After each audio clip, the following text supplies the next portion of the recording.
Our family consists of 8 of us, Joyce and I, and then 6 children that we rescued from an abusive orphanage that we've been raising as our family.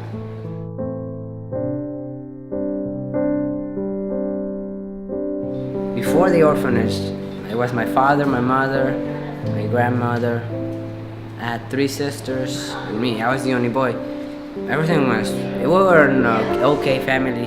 I mean, we weren't like super rich, but we weren't super poor. We could still survive. One day, my father and my mother went to a party. They came late at night, and after that, my father was hungry because they didn't have anything to eat at the party. Like, and so they wanted to go out. He wanted to go out to eat, but it was already late. It was 12 o'clock at night, so everything was closed. My mother told him to not go out because it was dangerous where we lived, and it was late at night. So he refused, and he went with his friend. And well, the next morning when we woke up, someone knocked on our door, and one lady, and she asked us to come with her and to check something out. And so we went, and we were standing and looking down the river, and they had shot my father. Everything went fine just for probably a month, and then my mother started getting all sad and depressed because my mother started to not come to the house. Sometimes she would come, sometimes she would leave and not come for 3 days or 4. And she was the one that provided for the money, so sometimes we would have to not eat because my grandmother didn't work. She left for a while, and then she came back, and she was pregnant. But that baby was from my father, from my real father. And so she stayed at home because she was pregnant, and then she had my little brother Angel. She had him. She took care of him for a while too, for probably 2 months, and then she left. I remember when my mom had the last baby. She came back to our house, and I was very happy to see her again, and I thought she was gonna stay, with us forever. And but she just came and gave the baby to my grandmother and left again. So I was kind of like sad to know that she was leaving us. It was tough because my grandmother, she was an alcoholic. There was a time where my grandmother couldn't do it anymore, and she saw there was an orphanage. She took us there, and for a year the orphanage was okay, was very good. They treated us good. We had good food because we had a family from Spain who was taking care of us. So they would take us out and give us everything we need. But there was a time where she had to go home and leave us. So she left, and they looked for another person who would take care of us, which that's when it started to get worse. She would mistreat my little brother and do things that were horrible. And not only that, she would make me to do what she was doing too. So They changed the manager, and that's when it started to get bad. The food was horrible. The way they treated my little brother was bad too. And they were at the point that he died. They had killed him because of the way they treated him. and I had to see that. And for me, it's hard because I couldn't do anything about it. So At night, they would lock us up in our rooms while they would take all our things away and just... We never get to enjoy things. the priest, he was in charge of everything. He would hurt my brother Mauricio because sometimes just for no reason. And he would tell him to do something, and if he didn't do it right or the way he wanted to be done, then he would just slap him or just hit him. We had a cleaner, and because she didn't like me, she would tell me things, horrible things, and she just grabbed me and dropped me down on the floor, and just that's the way they treat us.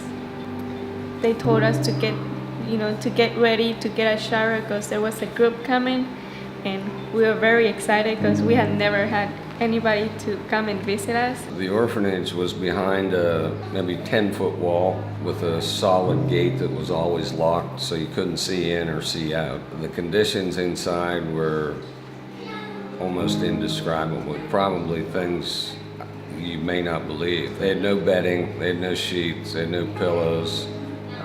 Their clothes were literally in rags. They had very little toilet paper around. Few of the toilets even flushed. If they had a shower, it was like a half-inch pipe that came out of the wall and a little stream of water that came down. The food they ate smelled so bad that it made us sick to smell it. Everything about it was horrendous, horrendous.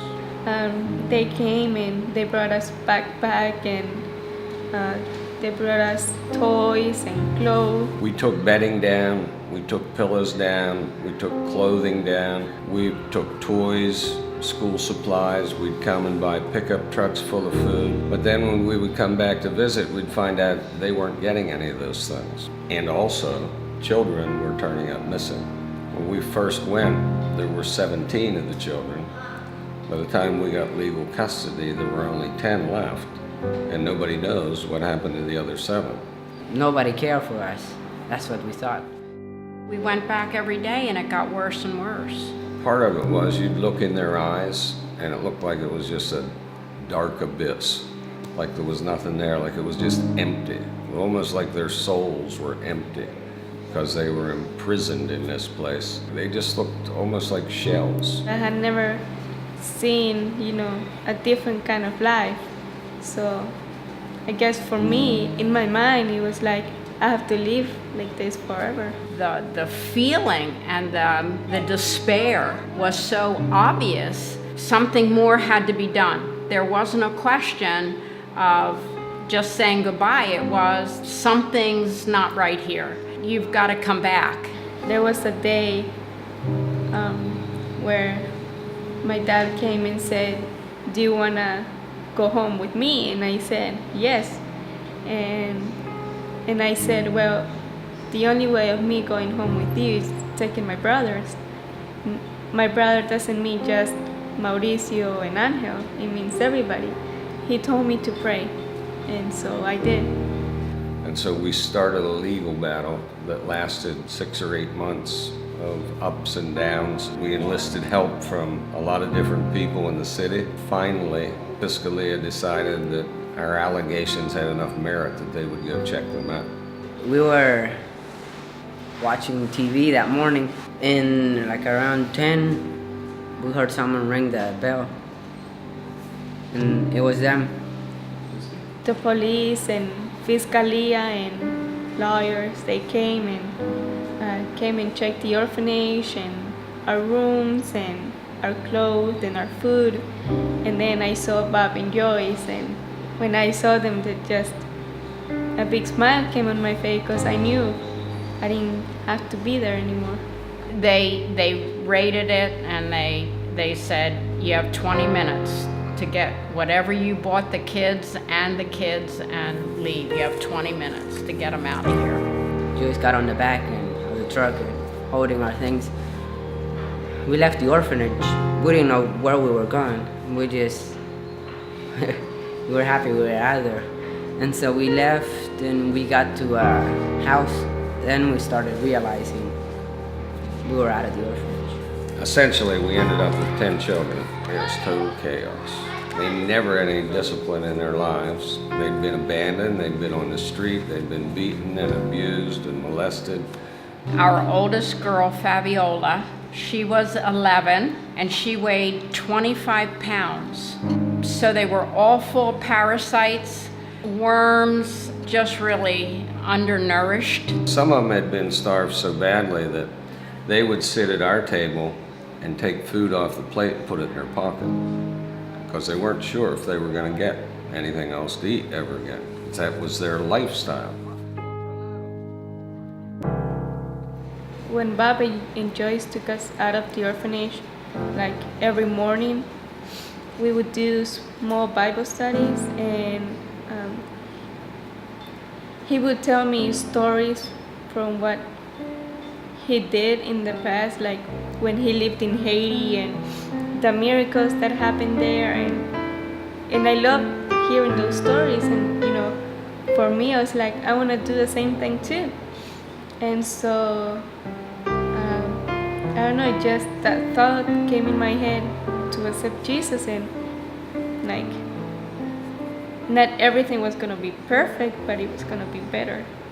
So Before Bob and Joyce, we were Catholic, so I would believe what my grandmother said, but it wasn't real. I just said, yes, I believe in this and this, but so they talked to me about it, and they asked me if I believed in Jesus, and I said yes, and they asked me if I wanted to accept him, and I said yes, and they asked me why, and I said because he's real.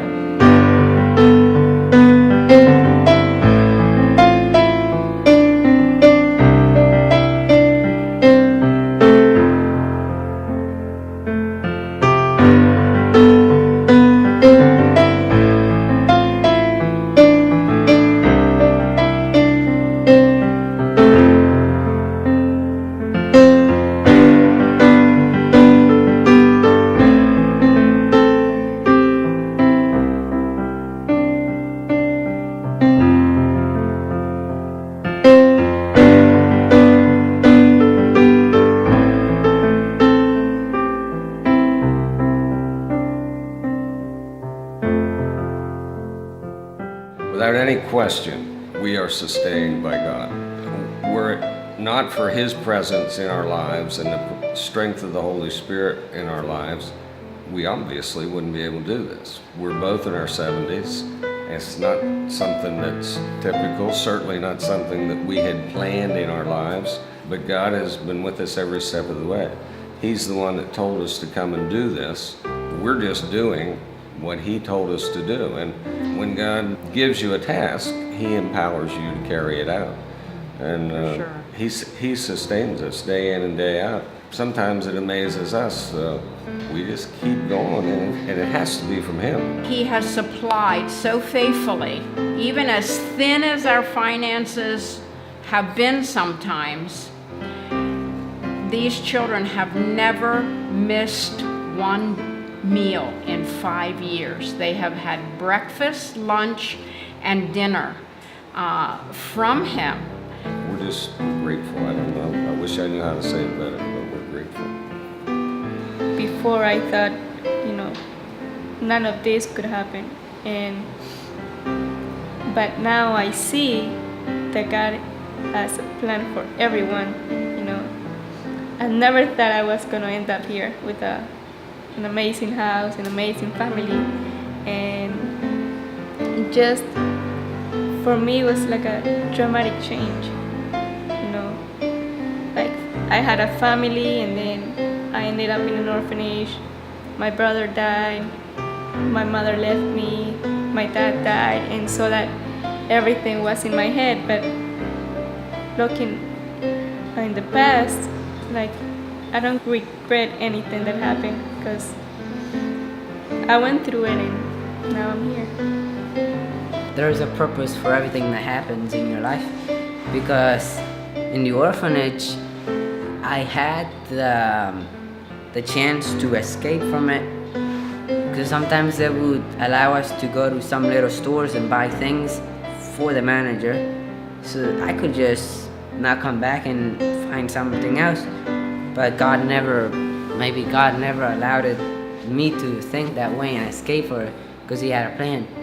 So I never understood why my father got killed, my mother left me, everything that happened until later. You never find out until later. if my father wouldn't gotten killed or my mother wouldn't have left me, I would never be on that orphanage. I wouldn't be on the orphanage, Bob wouldn't be taking me out of there, and I would still be living where I was before. With nothing.